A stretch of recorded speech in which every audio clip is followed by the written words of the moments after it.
वामन मेश्राम जी UCC पर एक महत्वपूर्ण संदेश दे रहे हैं, जिसमें वे 7 अगस्त को जो भारत बंद होने जा रहा है, तो उस संदर्भ में मुस्लिम, सिख और क्रिश्चियन लोगों ने किस बात को ध्यान रखना चाहिए और SC ST OBC ने भी क्या ध्यान रखना चाहिए, इसको जानते हुए वे एक मीटिंग में एक बहुत ही महत्वपूर्ण संदेश दिया है। उस संदेश को हम लोग सुनते हैं। मैं केवल 2-3 बातें ही आप लोगों के सामने रखना चाहता हूँ। पहली बात, जो कुछ करना चाहिए ऐसी जो बात है, वो सबसे ज़्यादा ज़रूरी बात है कि कुछ करना चाहिए, मगर करने के पहले ये ध्यान रखना चाहिए कि ये मामला हिंदू मुसलमान या हिंदू क्रिश्चियन इस तरह से नहीं होना चाहिए। यदि आप हिंदू मुस्लिम या हिंदू क्रिश्चियन के तरीके से अगर इसका विरोध होता है, तो फिर तीसरा टर्म जो है नरेंद्र मोदी का तय है, और फिर वो लोग चुनाव जीत कर आने के बजाय हम ही उनको जितवाने के लिए कोशिश कर रहे हैं, ऐसा मैं मानता हूं। उनकी ये कोशिश है कि वो 10 साल में अगर उनको पूछा जाए कि आपने क्या तीर मारा जो हम और तीसरी टर्म आपको दे, तो उसका कोई जवाब है नहीं उनके पास। अगर वो बोलेंगे हमने 370 कर लिया, ये कर लिया, वो कर लिया, तो वो कोई भारतीय प्रजा जो बहुसंख्यक लोग है उनकी मौलिक समस्या नहीं। हमने 370 कर लिया, ये कर लिया, वो कर लिया, वो कोई उनकी मौलिक समस्या नहीं है लोगों की। तो बहुसंख्यक लोगों की जो समस्या है उसको उन्होंने कोई एड्रेस नहीं किया, कोई सॉल्व नहीं किया, ना वो कर सकते हैं, क्योंकि वो करते ही सारा का सारा मामला उनके खिलाफ जाता है। नरेंद्र मोदी इनडायरेक्टली या RSS के लोग, बीजेपी के लोग, उनके कैंप के लोग ये प्रोजेक्ट करते रहते हैं कि ये नरेंद्र मोदी 52% ओबीसी का आदमी है, ओबीसी का आदमी है, ओबीसी का आदमी है। इसी वजह से अडवाणी को साइड करके नरेंद्र मोदी को इसीलिए लाया ताकि वो 52% लोगों के वोट के आधार पर सरकार बना सके। तो इसलिए मैं आप लोगों से अनुरोध ये करना चाहता हूं कि इस पर ठोस एक्शन करना जरूरी है, मगर ये हिंदू मुस्लिम, हिंदू क्रिश्चियन, हिंदू सिखों को भी इसमें ऐड करना चाहिए, क्योंकि ब्राह्मणों ने हमारे सबके मित्र लोग हैं, वो मित्र रख सकते हैं, मगर पॉलिसी के हद तक उस बात को लाना, मुझे लगता है हम मिसअंडरस्टैंडिंग कर रहे हैं। स्वभाव होता है मित्रत्व के लिए, पॉलिसिया, नीति, इसको इसके साथ जोड़ करके इंटरप्रेट करना गलत बात है। ऐसे सहमत नहीं हूं, डिफरेंस ऑफ ओपिनियन बता रहा हूं, मगर हर एक को अपनी आजादी है, वो अपनी राय रख सकता है, उसके लिए मेरा कोई एतराज नहीं है। मगर मैं ये कहना चाहता हूं कि देखो, अगर खालिस्तान और से हिंदुस्तान का मामला, ये तो इंदिरा गांधी ने चलाया था। सारा देश का मीडिया जो है खालिस्तान और से हिंदुस्तान, खालिस्तान और से हिंदुस्तान। उसके बाद जो चुनाव हुआ, अब देखें इतनी सीटें कांग्रेस को जवाहरलाल नेहरू कभी जिंदगी में चुनाव जितवा कर नहीं लाए थे, उतनी सीटें जवाहरलाल नेहरू से इंदिरा गांधी बड़ी थी, ऐसा तो कोई मानता नहीं है। मगर इंदिरा गांधी ने जवाहरलाल से ज्यादा सीटें चुनाव जीत कर आई थी, हिंदू मुसलमान, खालिस्तान वर्सेस हिंदुस्तान के। इंटरप्ट करता हूं आपकी बात से, कोई बात सहमत हूं, कोई बात आप सही कह रहे हैं। और ये फंडा भी उन्होंने 24 में इसी के फेंका, हम हिंदू मुसलमान नहीं करेंगे, ये फंडा है। हाँ, ये हाँ, क्योंकि ये आप लोगों को तो तजर्बा है इस बात का, इसलिए मैं इंटरप्रिटेशन के द्वारा ये बात कहना चाहता हूं। सबूत के तौर पर अगर वही बात अगर हम दोहराना चाहेंगे, तो फिर हम लोग RSS के एजेंडे पर काम कर रहे हैं। हमारा कोई भी आदमी यहां बैठा हुआ RSS के लिए काम नहीं कर रहा है, मगर ट्रैप में फंसने का काम जरूर कर सकते हैं। राजनीतिक दावपेच, राजनीतिक रणनीति ना समझी की वजह से हम ऐसा कर सकते हैं। तो मैं ये अनुरोध करना चाहूंगा, ठोस कार्रवाई जरूर की जाए, मगर इसे हिंदू मुसलमान, हिंदू क्रिश्चियन और हिंदू सिख ना होने दिया जाए। अब ये कैसे तय हो, इसके बारे में विचार करना जरूरी है। हमने 7 अगस्त को आदिवासियों के द्वारा यूनिफॉर्म सिविल कोड के विरोध में भारत बंद का ऐलान किया, तो इसी रणनीति के तहत कि ये हिंदू मुसलमान नहीं होगा। अगर आदिवासी पहल करते हैं तो आरएसएस को, भाजपा को हिंदू मुसलमान करने का मौका नहीं मिलेगा।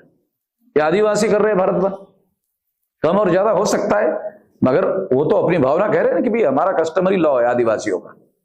आप कोई भी ब्राह्मण जो है ये नहीं कह सकता कि ब्राह्मणों के कानून जो है आदिवासी को लागू है, वो लागू नहीं कर सकते, उसको कोई कानून लागू नहीं है। आदिवासियों को अपना कस्टमरी लॉ है और यूनिफॉर्म सिविल कोड से कस्टमरी लॉ खत्म होता है। सिंपल बात है, कोई सामान्य बात नहीं है, बहुत सीरियस बात है। इसलिए आदिवासी 7 अगस्त को भारत बंद कर रहे हैं और हम शेड्यूल कास्ट के लोग, शेड्यूल कास्ट की तरफ से, बैकवर्ड क्लास की तरफ से हम ऐलानिया इसका समर्थन कर रहे हैं, सक्रिय रूप से समर्थन कर रहे हैं, फिजिकली समर्थन कर रहे हैं। और हम उनको ये कह रहे हैं और आप लोगों को भी कहना चाहता हूं कि ये 7 अगस्त में SC, ST, OBC के लोगों को ही भारत बंद करने दिया जाए। इसमें क्रिश्चियंस, मुस्लिम, सिख, इन लोगों को इनके साथ सहानुभूति रखा जाए। इनको कहो भाई आपका एक्शन जो है वो यूनिफॉर्म सिविल कोड पर है तो आप इसको करिए। तो मैं आप लोगों को अनुरोध करना चाहता हूं कि इस काम के लिए मैं ठोस काम करना चाहिए, मगर जिसको जबरदस्ती से ये लोग मतलब हिंदू हिंदू हिंदू हिंदू कहते रहते हैं, SC, ST, OBC, मतलब ये हिंदू नहीं है। मगर जब मुस्लिम हिंदू मुस्लिम, हिंदू मुस्लिम, हिंदू मुस्लिम, हिंदू मुस्लिम, तो फिर वो बन जाते हैं। तो मैं यहां भी हमारे वकील साहब जो बोल रहे थे अभी, वो बहुत सारी बातें बहुत अच्छी बोल रहे थे, मगर हिंदुस्तान हिंदुस्तान जरूर बोल रहे थे। संविधान की पहली लाइन में India that is a Bharat लिखा है, हिंदुस्तान हिंदुस्तान हिंदुस्तान हिंदुस्तान। यहां भी हिंदुस्तान हिंदुस्तान हिंदुस्तान। मुस्लिमों के लिटरेचर में हिंदुस्तान हिंदुस्तान हिंदुस्तान हिंदुस्तान। मुस्लिमों के लिटरेचर में तो मैंने कहीं भारत देखा ही नहीं है। उर्दू में कहीं पर भी भारत लिखा नहीं जाता। मैं उर्दू लिखने वाले लोगों के विरोध में ऑब्जेक्शन नहीं कह रहा हूं, मगर इससे आपको बहुत भारी नुकसान हो रहा है, आपका नुकसान हो रहा है, आपके लिए बहुत भारी नुकसान हो रहा है।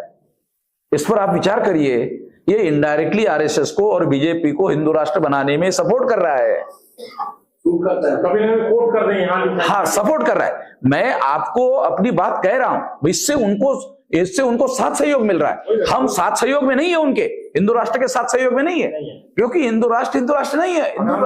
हिंदू राष्ट्र ब्राह्मणों का, देखिए हिंदू राष्ट्र ब्राह्मणों का अंकित राष्ट्र है।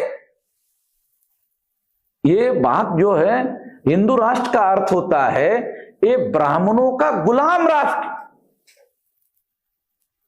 हिंदू राष्ट्र शब्द का अर्थ होता है, क्योंकि उस हिंदू राष्ट्र में भी ब्राह्मण हिंदू नहीं रहेंगे। ये भी थोड़ा आप लोग इस पर पता नहीं कितना आप लोग समझते हो। हिंदू राष्ट्र में भी ब्राह्मण हिंदू नहीं रहेंगे। वो जनेऊ रहेगा क्या? यूनिफॉर्म सिविल कोड के बाद जनेऊ रहेगा कि नहीं रहेगा? जरा पंडित जी को पूछिए। नहीं रहना चाहिए। जब यूनिफॉर्म सिविल कोड में बनी जनेऊ क्यों रहना चाहिए? हाँ, मतलब यूनिफॉर्म कह रहे हैं ना आप, तो फिर जनेऊ क्यों रख रहे हो? वर्ण भी नहीं रहना चाहिए। वो तो आप कह रहे, ज्यादा कह रहे, मैं तो छोटी बात कह रहा हूं। ये बाहर से आ रहा, ये धागा मार्केट से खरीद कर 2 रुपए का, ये मार्केट से आ रहा है जनेऊ। यूनिफॉर्म यूनिफॉर्म यूनिफॉर्म, वो निकाला क्या? बोलते पर निकाला नहीं। वो बोलते वक्त वो तो हैदर है, कहां यूनिफॉर्म? तो ये पॉलिटिकल एजेंडा, किसी ने तो अभी कहा ये पॉलिटिकल एजेंडा है। और ये पॉलिटिकल एजेंडे में, पॉलिटिकल एजेंडे के बिहाइंड क्या है? 2024 का चुनाव आरएसएस भाजपा जीतने वाली है, ऐसा उनको नहीं लग रहा है। अगर उनको ऐसा लगा होता तो ये झंझट नहीं करते, ये रिजर्व रखते, ये स्ट्रेटेजी रिजर्व रखते भविष्य के लिए। उनको ऐसा लग रहा है कि हम 2024 का चुनाव जीतने वाले नहीं है, तो हमें ध्रुवीकरण की राजनीति में प्रवेश करना चाहिए। वो पासा इसलिए है, ये करने वाले नहीं है। ये जो है ये करने वाली नहीं है। और अगर करेंगे, जैसा इन्होंने कहा, अगर करेंगे तो करने के पीछे ध्रुवीकरण मकसद है। करने के पीछे हिंदू मुसलमान का ध्रुवीकरण करने का मामला हो सकता है। अगर करेंगे तो हो सकता है दिसंबर में करेंगे, जनवरी में करेंगे, फरवरी में करेंगे, मगर चुनाव की तारीख घोषित होने के पहले करेंगे। चुनाव की तारीख, ताकि गरम गरम मामले में जब हंगामा खड़ा होता है तो लोग विवेक से वोट नहीं देते, फिर हंगामे में जो भावना में बहकर वोट देते हैं, और इससे उनको अपना काम हो जाता है। और चुनाव जीतने के बाद में फिर कहां यूनिफॉर्म सिविल कोड और कहां फिर उसको संडे बेस्ट में डाल देंगे। तो एक राजनीतिक हथकंडा है, ऐसा मेरा मानना है। और इस तरह से इस बात को ग्रहण करते हुए हमें अपनी रणनीति बनानी चाहिए। मैं इतना ही कहना चाहता हूं। ये बात समझने योग्य है साथियों कि जो दुश्मन की रणनीति होती है, उस रणनीति के तहत हम लोगों को अपनी रणनीति बनानी पड़ती है।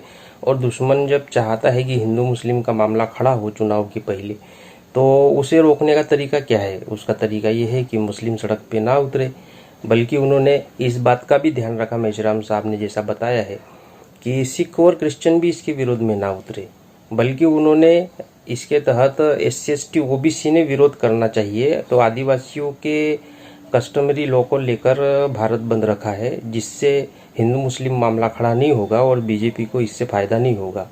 तो इसे ही कहते हैं सामाजिक परिवर्तन किए बगैर राजनीतिक परिवर्तन संभव नहीं। ये एक बार फिर सिद्ध होता है। सामाजिक रूप से हम लोग अगर परिवर्तन करते हैं तो ये सारे जो हथकंडे हैं दुश्मनों के, उसे हम फेल कर सकते हैं। उसकी पूर्व शर्त होती है सामाजिक संगठन का निर्माण करना, शक्ति का निर्माण करना, और फिर उस सामाजिक शक्ति का उपयोग दुश्मन को सत्ता से बेदखल करने के लिए करना। यही मेश्राम साहब कर रहे हैं। इसलिए वे कहते हैं कि वे 45 साल संगठन बनाने में लगाए हैं। तो जब भी ऐसा मौका मिलेगा, समय समय पर आपको इस बात को बताएंगे कि आखिर 45 साल क्यों लगा है। वो बार बार मैं इस बात को बताऊंगा। ठीक है। जय मूल निवासी, नमो बुद्धाय, जय भीम।